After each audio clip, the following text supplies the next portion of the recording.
하나님의 말씀은 요한복음 16장 5절에서 12절 말씀입니다.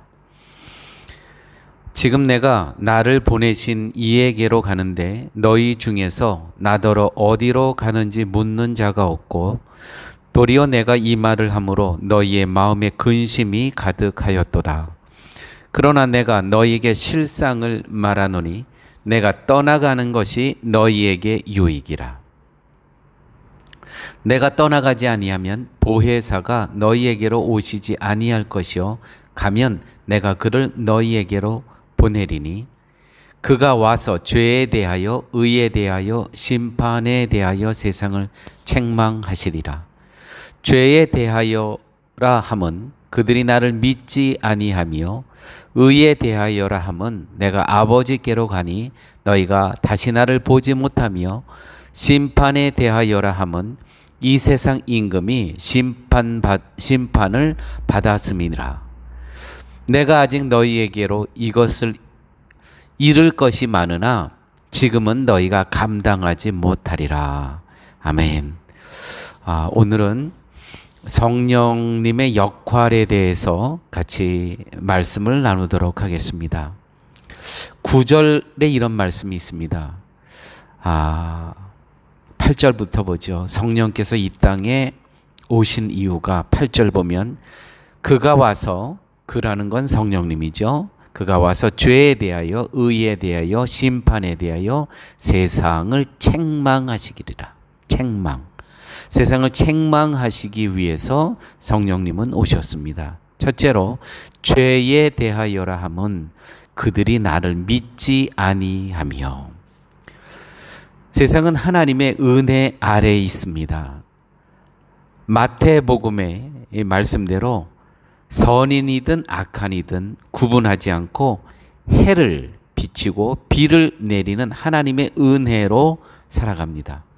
그런데 세상은 하나님의 은혜로 살아가면서도 하나님께 감사하지 않습니다. 자기들의 힘과 노력과 능력으로 살아가는 것으로 착각을 합니다. 이것이 죄라는 것입니다.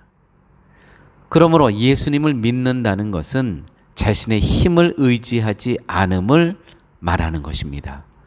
오직 하나님의 은혜로 살아감을 아는 것. 이것이 중요합니다. 이 하나님의 은혜로 살아가는 것이 없다면 죄 가운데 있는 것입니다. 아무리 착한 일을 하며 산다 할지라도 하나님의 은혜 아래 있음을 모른다면 그것은 죄인입니다. 성령이 오셔서 이것을 책망하시는 겁니다.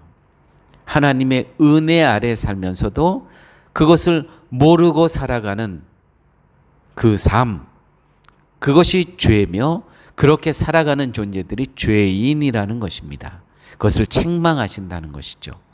우리의 죄가 무엇인가를 깨닫게 하시고 죄 가운데 있던 나를 책망하시고 애통하게 하십니다. 그래서 성령님의 도우심만으로만 우리가 회개할 수 있는 것입니다. 성령님의 도우심이 아니면 우리는 회개할 수 없습니다. 10절 말씀 볼까요?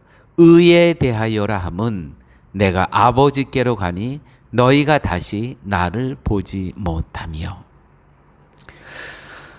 예수님이 아버지께로 가신다는 것은 십자가의 죽음과 부활을 말씀하고 계시는 것입니다. 즉 유대인들이 예수님이 틀리고 자기들이 옳다고 해서 예수님을 죽였는데 하나님이 예수님을 다시 살리셨다는 것입니다. 이것은 하나님 앞에서는 오직 예수님만이 옳다는 것을 의미하는 것입니다. 예수님이 행하신 것만이 의롭다는 것입니다. 예수님께서 행하신 것이 무엇입니까?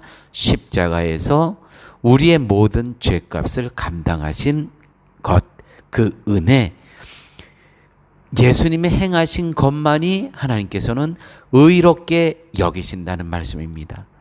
천국은 의로운 자가 가는 나라, 맞죠? 그런데 우리에게는 의가 없었습니다. 예수님만 의롭기 때문에 예수님을 믿는 자만이 의로 여김을 받고 천국에 가게 되는 것입니다. 따라서 믿음이 있는 자는 자신의 행위를 자랑하지 않습니다. 대신 예수님의 행함만을 자랑하고 의지할 뿐입니다. 이것이 의가 무엇인가를 바르게 깨달은 성도의 모습입니다. 성령이 우리에게 의가 무엇인가를 가르쳐 주시고 의에 대하여 책망하시기 때문에 어떤 나의 행위도 의로 보지 않으신다는 것이죠. 오직 예수님의 의, 십자가에서 우리의 모든 죄값을 치르신 그 십자가의 예수님의 행위만을 의로운 것입니다. 그래서 그 사건을 믿는 자들을 하나님께서 의롭다 여겨 주시는 것뿐입니다. 11절의 말씀입니다.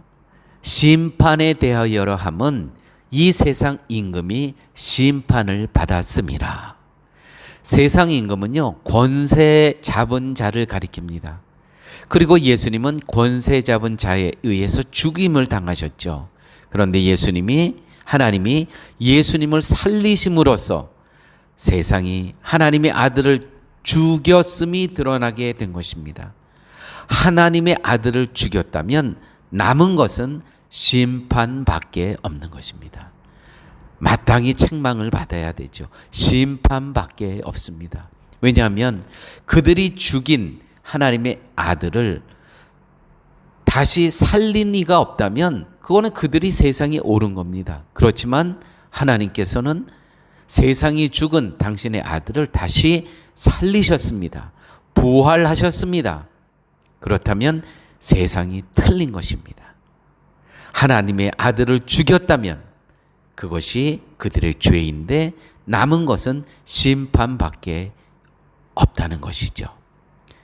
진심으로 성령이 함께한 성도는 자신의 불의함을 책망하면서 날마다 의로우신 주님만 의지하며 살아가고자 힘씁니다. 자신에게는 의가 없음을 알기 때문에 십자가에 죽으신 주님의 의의 행위만 자랑하고 높이게 되는 것입니다. 성령님께서 이 땅에 오신 이유 3가지 8절에 기록되어 있죠. 그가 와서 죄에 대하여, 의에 대하여, 심판에 대하여 세상을 책망하시리라. 그런데 우리는 예수 그리스도를 믿음으로 인해서 이 모든 책망에서 우리는 제외된다는 것이죠. 왜냐하면 그 십자가의 은혜를 믿었기 때문에 오직 의로우신 그 예수님을 보고 그 믿는 우리들을 의롭다 여겨 주셨기 때문입니다. 함께 기도하십니다. 아버지 하나님 감사합니다. 의롭지 못한 저희들을, 죽어 마땅한 저희들을 예수 그리스도의 십자가의 은혜를 믿음으로 우리를 의롭다 여겨주신 이 은혜 감사합니다. 이것은 우리의 노력과 우리의 능력이 아니고 오직 성령님의 도우심으로 우리를 의롭다 여겨주신 은혜에 참여케 하여 주심을 아버지 하나님 감사합니다. 이 하나님의 우리에게 베푸신 은혜를 기뻐하며 감사하며 이 땅의 삶 살아갈 수 있는 저희의 삶 되게 하여 주옵소서. 모든 말씀 예수님 이름으로 기도드렸습니다. 아멘.